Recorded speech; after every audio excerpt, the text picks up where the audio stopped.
You're not losing because the charts lied. You're losing because the person behind the charts hasn't been met. Trading is strange in one way. Most professions have external enemies you can study and neutralize. Trading's fiercest opponent lives inside your skull. This piece won't teach a fresh pattern or promise a holy grail indicator. It will examine the private dynamics that quietly eat your account: avoidance, habit, unresolved hurts, and the impulses you mistake for instinct. If you've ever watched yourself break a rule you swore by, or wipe out money you promised to protect, this video is for you. Picture this. It's 1:42 a.m. The house is still. My partner sleeps 2 floors up, believing I'm working late to make tomorrow safer. My children are in bed, unaware that their future buffer is disappearing in real time. The only illumination is the blue glow of multiple monitors. Not guidance.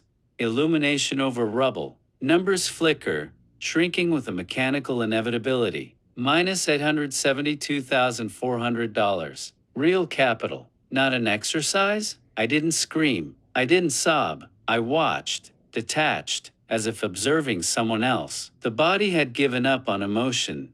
It was purely surveillance. What no one sells you in a trading blueprint is this.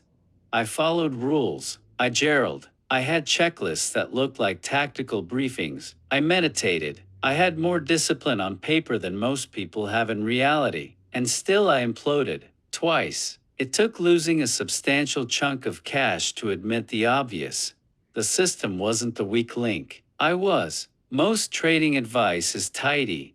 Control feelings, obey the plan, be disciplined. It sounds right because it sits comfortably in the mind. But discipline can be camouflage. It is what you display while the real driver hides. When stress arrives, overdue bills, a sudden medical crisis, family tension, the neat, rule-following version of you often dissolves. Another version emerges.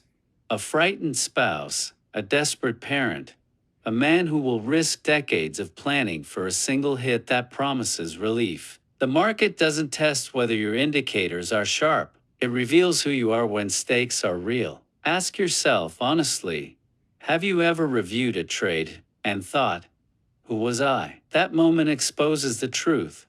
You don't have one trader inside you. You have many. There's the methodical analyst who follows size and risk. There's the revenge taker who must punish the market. There's the thrill seeker who needs stimulation. There's the ashamed trader who chases losses like penance. Each of those people has permission to use your capital. Monday you're precise. Wednesday you're reckless. Friday you're self-destructive. The market doesn't care which personality takes the wheel. It simply reflects back what it's given. I remember a day in spring 3 years ago very clearly. Account down 78%? One margin call away from everything closing out. I sat in silence with a cold mug, my phone buzzing with missed calls, the neighbor's lawnmower sounding like normal life outside a personal apocalypse. I wasn't choosing a plan. I was choosing an end. I clicked not because the setup met rules but because surrender felt like an answer. And when the account finally hit zero, alongside the ruin came a strange quiet. No more pretending. No more performing discipline. The war inside paused. That silence felt almost merciful. This is the core of self-sabotage, not incompetence, but an unconscious contract to maintain identity through loss. We learn scripts in childhood, watching scarcity played out between parents, hearing we can't afford that, noticing a household tighten when bills arrive. And those scripts embed as truth. Money is risky, comfort is fleeting, struggle proves value. Later, when a trade goes green, a whisper rises. This doesn't feel earned. So you give it away, not maliciously, but because what's familiar feels safer than what's unknown. Success threatens the story you've rehearsed your whole life. If you want to change this, the work isn't in another indicator, it's an identity. Ask yourself a brutal question. Why would I keep sabotaging a life I say I want? The answer usually isn't fear of failure, it's fear of freedom. Freedom implies responsibility. It implies leaving the known pain behind and accepting that you are entitled to ease. If you grew up believing hardship was a measure of worth, winning can feel intolerable. So you unconsciously preserve the painful identity? Let's talk biology, because that's where the breaks come from. There are three broad systems that work when you trade: the primitive rapid response network that reacts to threat, the limbic system that weighs emotion and social standing, and the prefrontal cortex that plans, writes rules, and journals. When a big red move appears, the rapid response system interprets it like a predator. Adrenaline floods you, breathing shortens, attention narrows, and the prefrontal cortex, the part that can read a plan, loses its bandwidth. The result: you make decisions with urgency, not with analysis. The emotional center remembers the story of how trades felt in the past. Did losing feel humiliating? Did winning feel validating? That memory drives behavior more than the written plan.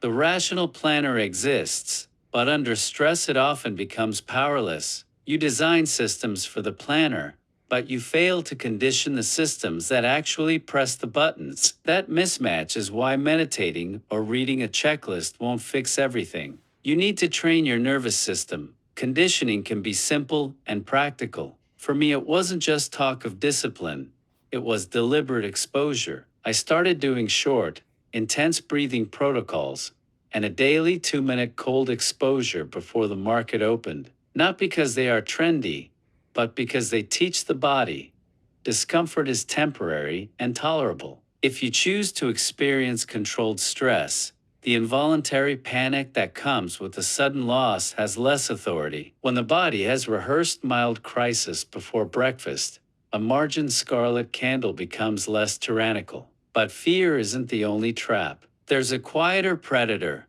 success. Wins flatten humility. You get a good run, and the whisper shifts to your special, and then to you deserve bigger size. Rules slip, position sizes swell, journaling gets skipped. The market, patient as it is, will let you enjoy a stretch just long enough for ego to forget how fragile everything is. I watched a disciplined friend go from methodical to reckless after successive winning months. The system didn't change, his self-image did. To guard against that, cultivate rituals that reconnect you to uncertainty. After a strong month, deliberately take a series of losing trades in a simulator. It's counterintuitive, but it shocks the ego back into humility. Another habit that works: after any notable win, write 5 credible scenarios in which that edge could fail next week. Not to invite loss, but to remember you are not chosen. You are a practitioner of process,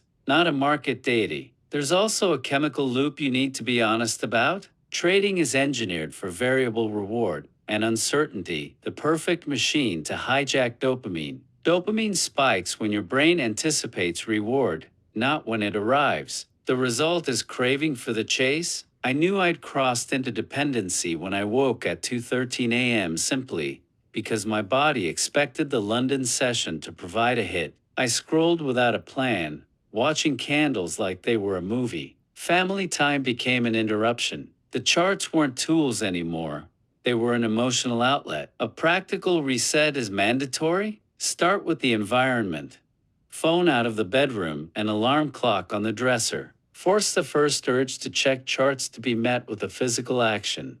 10 deep breaths, a walk around the block, push-ups. Limit chart time to defined windows and set alerts for genuinely significant events. Treat trading like a medication with prescribed doses. Rebuild tolerance to quiet and boredom over weeks, not days. When the nervous system is no longer tethered to constant novelty, you can bring more clarity to decisions. One experiment you can run is this: for 10 trading days, write down how you feel before you open any chart. Note expectations, fears, and fatigue. Trade. At the end of the day, compare the journal to the trades you took. The correlation between internal state and trading choices is almost always glaring. Calm days produce clearer signals. Agitated days produce noise dressed as opportunity. Finally, reframe the game. Most traders play a finite contest: daily targets, monthly P&Ls,